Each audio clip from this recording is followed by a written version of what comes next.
Hello, नमस्ते, सत श्री अकाल, आदाब और जय हिंद। स्वागत करता हूं आप सभी का अपने यूट्यूब चैनल शुभम पांडे गगन पर। और आज हम बात करने जा रहे हैं कॉन्स्टिट्यूशनल अमेंडमेंट यानी संविधान संशोधन में। संविधान यानी किसी देश को चलाने के लिए कानून की जरूरत पड़ती है और जिसमें लिखा है उसे संविधान कहते हैं। लेकिन क्या एक ही कानून से देश चलाए जा सकते हैं? नहीं, समय समय पर उनमें संशोधन करना पड़ता है। और उन संशोधन को जब संविधान में नया कानून जोड़ते हैं तो संशोधन करके ही जोड़ते हैं, और इसी को बोलते हैं संविधान संशोधन यानी कॉन्स्टिट्यूशनल अमेंडमेंट यानी सुधार।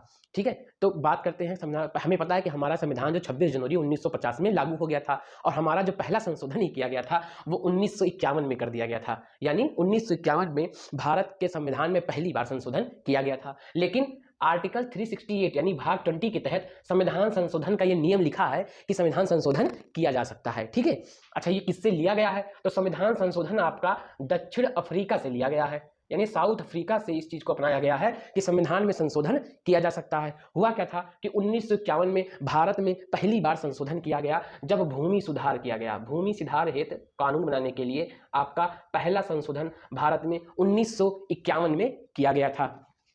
तो ये हो गया। इसके अलावा भारत के अनुसूचियों में आपकी भारत में 8 अनुसूचियां जोड़ी गई थी। यानी भारत के मूल संविधान में लिख सकते हैं यहाँ पे, मूल संविधान में आपके 8 अनुसूची शामिल थी। लेकिन यहाँ पर एक 9वीं अनुसूची भी शामिल की गई, यानी यहाँ पे भारत में एक और नई अनुसूची 9वीं अनुसूची शामिल की गई। ये हुआ। दूसरी बात, 7वां जो हमें इंपॉर्टेंट है हम उन्हीं को पढ़ेंगे। तो 7वां संविधान संशोधन 1956 में किया गया। फजल अली कमीशन के तहत भारत में क्या हो गया? नए राज्य बनाए जा सकते हैं। नए राज्य बनाए जा सकते हैं यानी राज्य पुनर्गठन आयोग बनाया गया आपका। ये हुआ कब? 1956 में फजल अली कमीशन के तहत। कहीं किसी कमीशन एग्जाम में आपका कमीशन का नाम भी पूछ सकता है। तो फजल अली कमीशन के तहत 7वां संशोधन 1956 में किया गया जब राज्य पुनर्गठन आयोग बनाया गया। 13वां संविधान संशोधन 1962 को किया गया जब नागालैंड को राज्य का दर्जा मिला।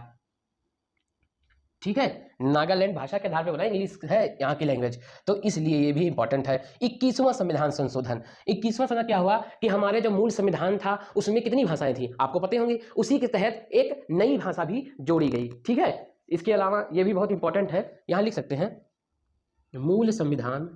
मूल में कितनी थी? 14 भाषाएं थी।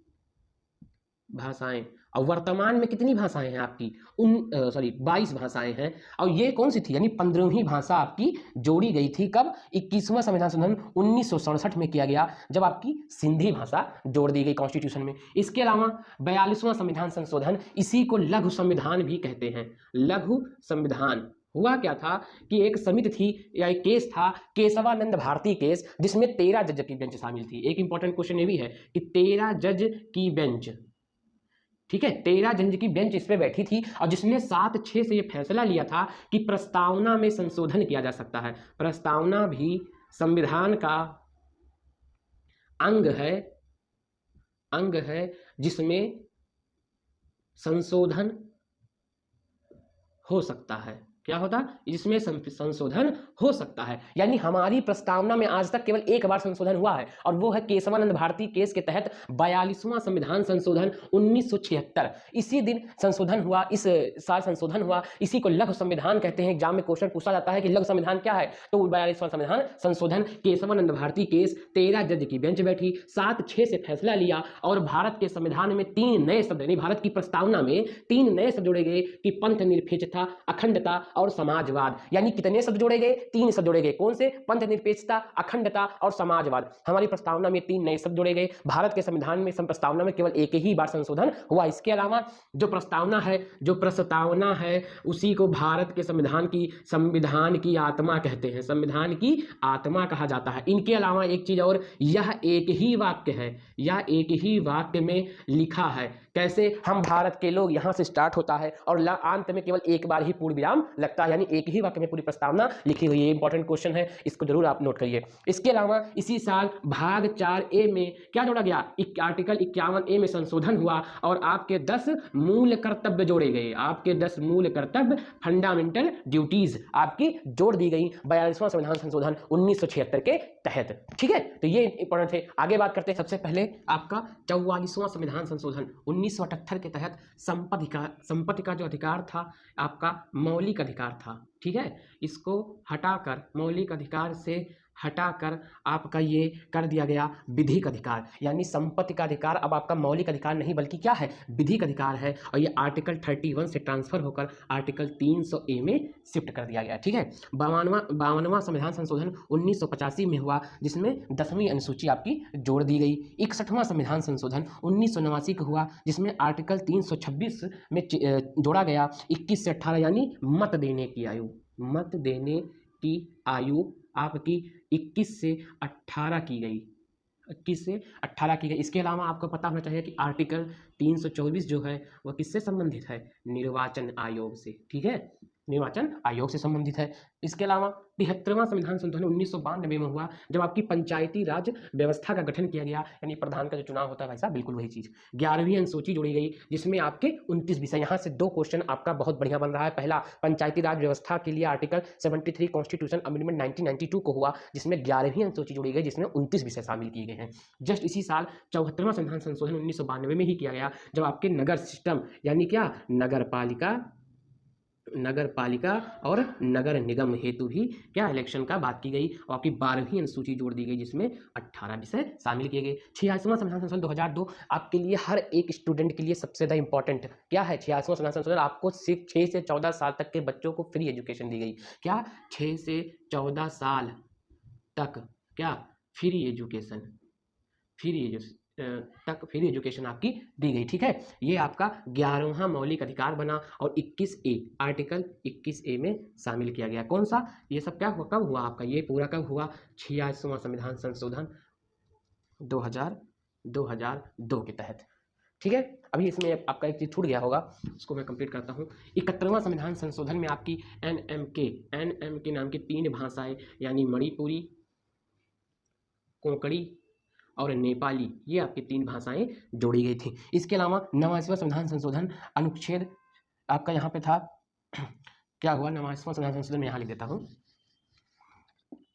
89वां हो गया आपका, ये हुआ 2009 में, जब आर्टिकल 338 से अनुसूचित आयोग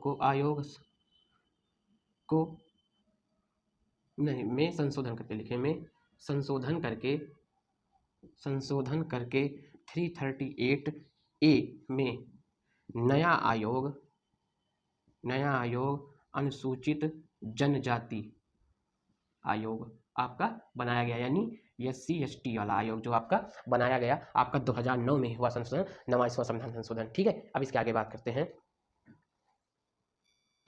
आपके 92वां संविधान संशोधन 2003 में किया गया, जब मंत्रिपरिषद का विस्तार हेतु कानून लाया गया कि क्या हुआ, लोकसभा की कुल संख्या का 15% क्या होगा आपका, ये क्या होगा, मंत्री परिषद होगा। ठीक है, उसके बाद 97वां संविधान संशोधन 2011 में हुआ, जब आपकी सहकारी समाज का गठन किया गया।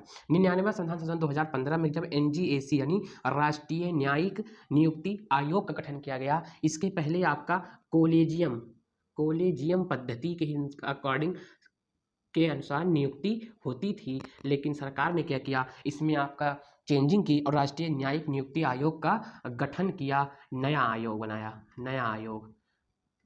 लिखो, इसी के गोला मार्क इंपॉर्टेंट लिखो, पहला संशोधन जिसे सुप्रीम कोर्ट ने रद्द किया, यानी भारत के इतिहास का पहला संशोधन 99वां 2015 में हुआ, जिसे क्या हुआ, संविधान संशोधन को रिजेक्ट कर दिया गया, किसके अकॉर्डिंग, सर्वोच्च न्यायालय के द्वारा। संविधान संशोधन आपको 2015 में जब इंडो बांग्ला के बीच भूमि हस्तांतरण आपका किया गया था, इंडो बांग्ला यानी भारत और बांग्लादेश के बीच संवत्सर 2015 में। 101वां संशोधन वेरी इंपॉर्टेंट आपका GST लागू हुआ, इसी के तहत GST यानी, ठीक है, आपको पता है ना, गुड्स एंड सर्विस टैक्स, उसके बाद 103वां संविधान आपका 2003 में EWS यानी जो लोग भारत में सवर्ण हैं, सवर्ण हैं, सवर्ण को आर्थिक आधार पर 10% क्या हुआ, 10% आरक्षण दिया गया, आपका आरक्षण दिया गया। ठीक है, तो ये थे आपके प्रमुख संविधान संशोधन। आप इनसे फिर से एक बार रिपीट कर लीजिए। कुछ संविधान संशोधन ऐसे हैं जो आपके लिए काफ़ी महत्वपूर्ण है। ठीक है, खासकर आपका जैसे 86वां संविधान संशोधन आपका 2002, 42वां संविधान संशोधन 1976, ये सब आपके लिए काफ़ी। 89वां संविधान संशोधन आपका 2009, 101वां संविधान 2016, 103वां संविधान संशोधन 2019। एक बार क्विक रिवीजन क्या होगा आपका, ये EWS, ये क्या होगा, GST, ये क्या होगा, जनजाति आयोग, ये क्या होगा, प्रस्तावना। ठीक है, और ये आपका क्या होगा, इसी में एक और है आपका, कौन सा, शिक्षा, इसमें लिखते हैं 6 से 14 साल तक। ठीक है, आपका फ्री एजुकेशन वाला। तो ये आपका इंपॉर्टेंट था, आप इसको एक बार नोट कर लीजिए, एक बार फिर से पढ़िए, आप इससे हर साल क्वेश्चन पूछे जाते हैं।